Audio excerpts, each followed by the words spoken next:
everyone, my name is Ara and I am going to be doing something a little different today. So my channel primarily is me cooking, it's cooking videos. I'm actually a chef, so a little bit about me. I'm a chef, or I used to work for a corporate company teaching cooking classes, but now I teach online. So I thought it would be fun to try something different on my channel and do something fun. I'm going to go ahead and start reviewing blogs for my channel. So the first one I am actually going to be doing for a whole entire month is Food 52. Food 52 is an online website where there are tons of recipes. People can put recipes in. There are recipes from different chefs too as well.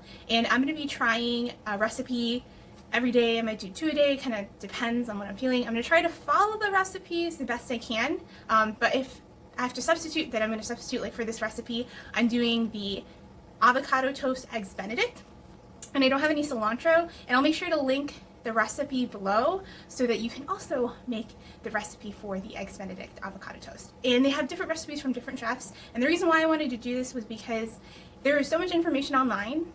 It's like, how do you choose what recipes work? You know, so many people have recipes, and it's just this influx of recipes. So I'm here to do it for you.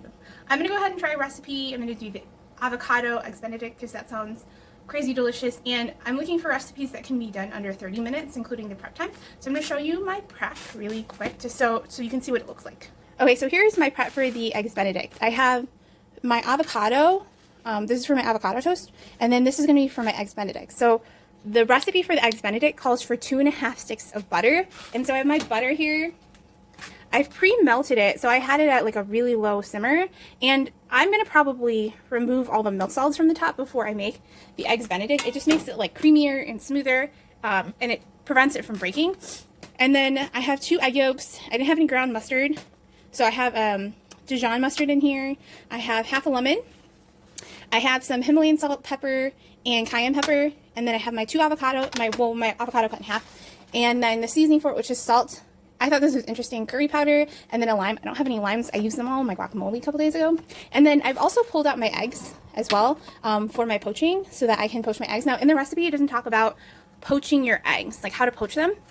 So over here, I have my poaching liquid. It's about 2.5 cups of water, and I have it at a simmer, and I have a teaspoon of vinegar in here for poaching, so to make it easier. And I don't know, it took probably 10 minutes to put everything together. I went ahead and melted the butter first because that's the easiest thing to do. And if you've never like skimmed butter off the top, it's pretty simple. I'll just show you really quick what you can do. Is all you do is you just take a spoon, so you can see, and you just pull the milk solids from the top. That's it. It's not hard, and you just kind of throw it out. And now you've made clarified butter. And the key is to keep it on a really low heat. I'm going to pull most of it out. Makes it really easy just to pull it out like that.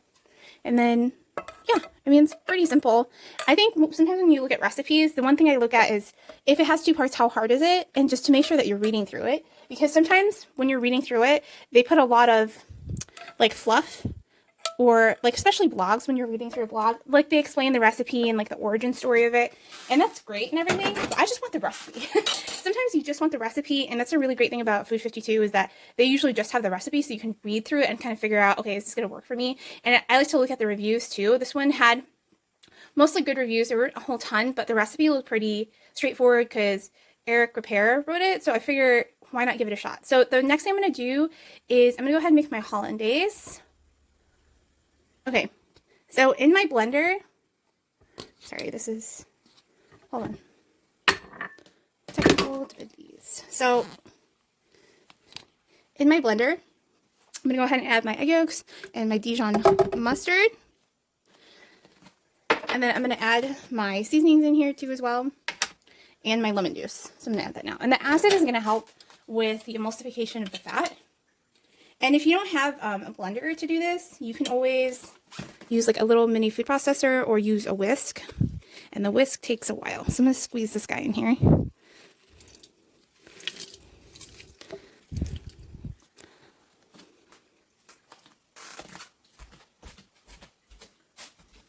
And you can put garlic in here too as well. So what I'm going to do is, because you're not going to be able to see this completely, but as this is going, I'm going to slowly pour this in. And the key is to slowly pour it in, hitting the blade. Okay, I'm going to slowly pour this in and hope it works.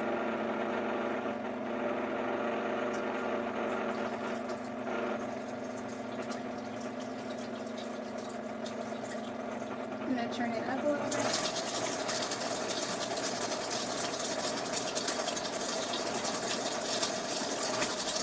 I'm going to slowly turn it up.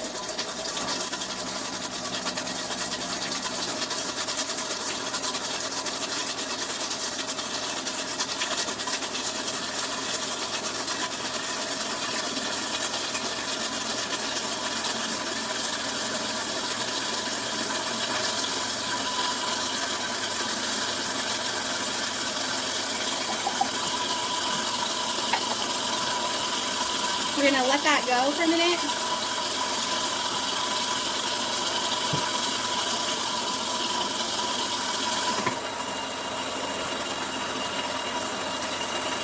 Okay, so it looks a little watery.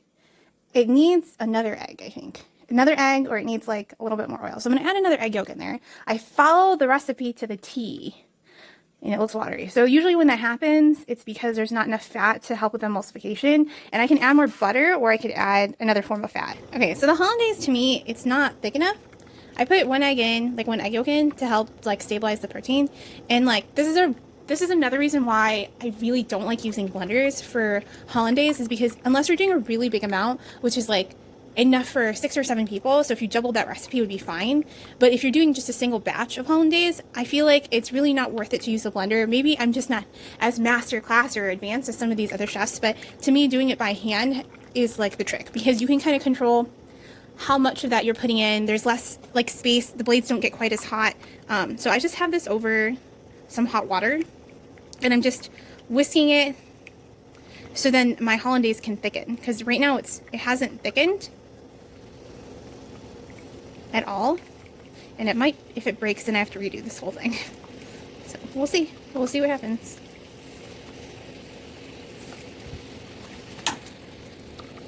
Another thing too, if your hollandaise breaks, then I put it back in the blender, or I'll stick it in the fridge, pull it out, and then reblend it again. So see, it's breaking. Ah, no. So I'm gonna put this back in the fridge, and I'm gonna blend it in the blender. Hollandaise should not be this hard at all, but it is right now. So I'm gonna stick it in the fridge. Okay, so you see my hollandaise is broken, but I'm gonna show you how to fix it. I haven't done hollandaise in a really long time, so I'm like, okay, I might have to prepare myself for possibly breaking this. So I'm gonna show you how to fix it. So I'm gonna take this broken hollandaise, I'm gonna add it back into my blender, and you can do a couple different things. I've seen people just add more butter to it and to help separate the fat. I'm going to blend it, and I'm going to add hot water to it. And I know that's worked for me before. I'm going to blend it.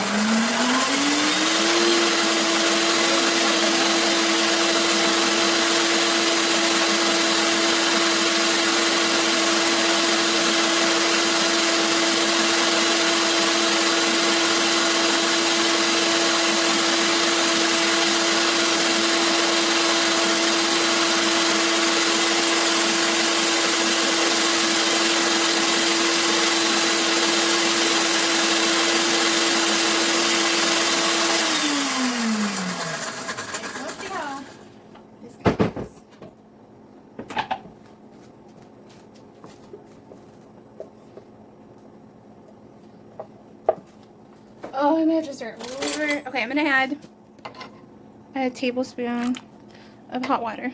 See, that fixes it. If not, I'm gonna restart this whole process again.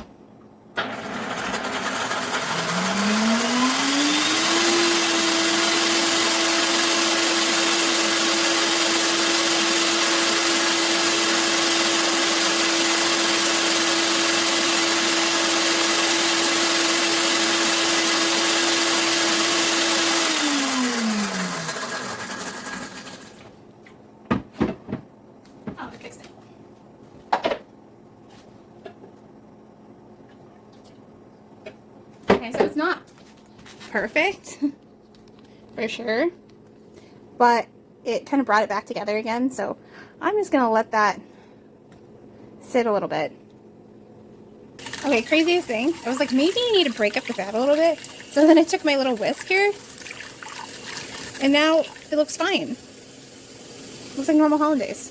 So, hey, it worked. So I just took this guy and just kind of beat it. Okay, now that we've done the hardest part, which is the hollandaise, and I've fudged it up multiple times, but we fixed it, I recommend if you're going to go ahead and make your hollandaise, instead of doing it in the blender, just do it with a hand mixer because it's safer. So I'm going to go ahead and poach my eggs. So I'm going to get this up to a simmer again, and then I'm going to go ahead and do my avocado. So let's go over here for the avocados. And move some stuff around. Doesn't need... This is clean. That's what I love about prepping a tray ahead of time, is kind of know where everything is. I like having it, like knowing that I have everything pre-done. So I'm going to take my avocado, and I just, honestly, just squeeze it in. Why get fancy with it after we messed up? After I just, sorry, let's not add you into the mix after I messed up our hollandaise. You know what's really funny? I haven't made a hollandaise probably since, like, I don't know, June of 2020. So I haven't made it in like a year. That's not something at home we make all the time. It's not something like, oh, let me go ahead and make that hollandaise recipe, you know, Martha Stewart. So I have the curry powder and the salt. I truly believe if you want to be like efficient with stuff, is to just get everything on a tray and prep it. It just makes life a little bit easier. I'm going to squeeze that lemon, and I cut my finger this week, so I'm just going to kind of squeeze the lemon this way. With a fork, just kind of training to keep the seeds in. But I always managed to get a seed. There's this, I was watching family, funniest videos in America or whatever, and this guy puts his lime in the microwave for like 30 seconds, puts his knife in it, and it explodes. I felt so bad for him because I'm like, oh man, that's probably not a good idea, because it was probably already juicy. So I'm just going to take my fork and just kind of mash it. And for me, I would probably put sriracha in it, but I'm going to try to follow the recipe and do what it says. And I made some bread last night, so I have some really good crusty bread ready to go. Yay! So that's all done. That was the easiest part. And cutting the bread. Just to show you how many dishes I have, I literally have none because I like to clean as I'm cooking, and that just makes things a little bit easier. So we are at a simmer. I've already pulled out my eggs that I need, so I have my eggs here. And I have a small bowl, so I'm actually going to crack an egg in here, and then I'm going to drop it in here. And this is a good simmer. It's not boiling. The bubbles are coming up, but it's not like a rolling boil. It's kind of what I'm looking for. So I'm going to crack the egg, and then I want to get as close to the bottom as I can, and then I'm just going to drop it in. And I have about a teaspoon of vinegar in there. You can use, I wouldn't use apple cider. I use a vinegar that you would use for dressing, like a champagne vinegar, or a white wine vinegar, something kind of clear. Helps.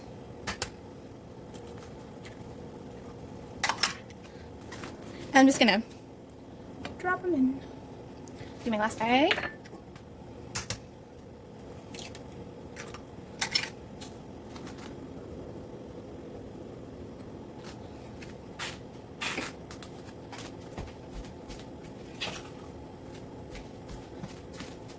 And you'll start to see that they're going to pull away from the bottom on their own. You don't really have to do anything once you have the vinegar in there.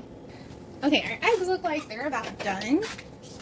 And they I just kind of check to see where they're at. So you'll see that these are finished. I thought I was recording, and I'm like, oh, no, I'm not. So you can see that they're finished all the way through. And they kind of have a softness to them. They'll rise up when they're done. They'll look relatively set. But if they're not to your liking, you can just stick them back in and just keep cooking them. But they are going to continue cooking as they're sitting, so... That's done, easy peasy. Okay, so I have all of my pieces now to my avocado toast Benedict. So I have 2 pieces of delicious toast that I made last night. I have my avocado, and I'm just gonna put this, and this is a serving for 2. I think you probably could do 4 if you really wanted to, okay? And then I'm just gonna slide this guy on here. I think I have to wash some forks. Ooh, that's hot. She's a hot one.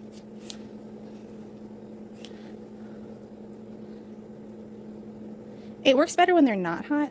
Oh, hello. Oh, there's my egg. Okay. Obviously, I would be using a fork, but I don't feel like grabbing one. Okay, so almost perfect on the top. Toast. And then this guy.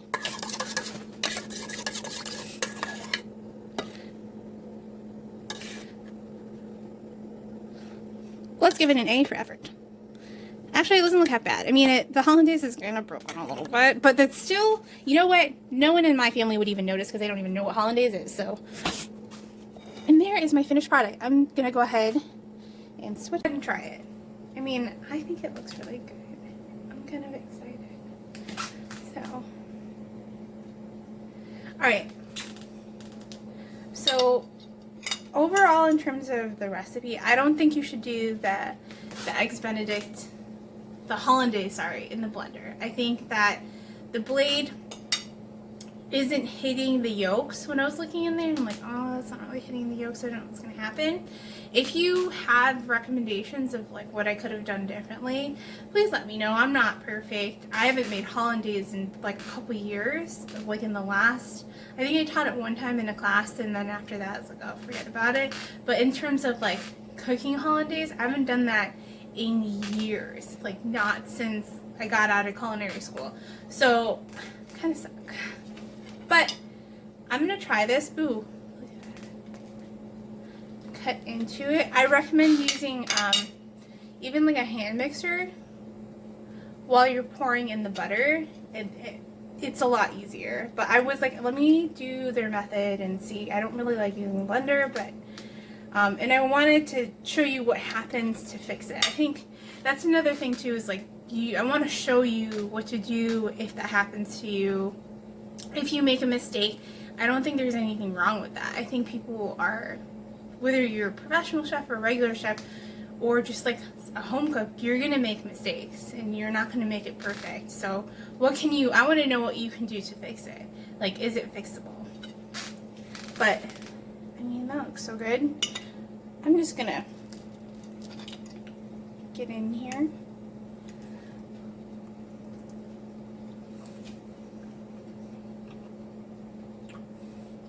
That's really good. Actually, with the curry, that's so surprising because I thought that curry is going to taste disgusting with everything going on. But it really helps like balance everything out. I would make these again. I'm kind of excited for Kevin to try this. I think for Madeline, I would just do the egg. She's not that fancy. But I liked it. It was good. This recipe was good. I think I tweak technique a little bit and do what I said before, which is just like kind of whisk the hollandaise, do it the traditional method. Everything else though was spot on. It was good. But thank you guys for watching. Come back again tomorrow because I'm going to do another recipe from Food 52. And if you like this recipe, or if you like the video, please go ahead and click like and subscribe. Please comment below. But thanks again, guys. Have a great rest of your day, and I hope you make these because these are pretty good.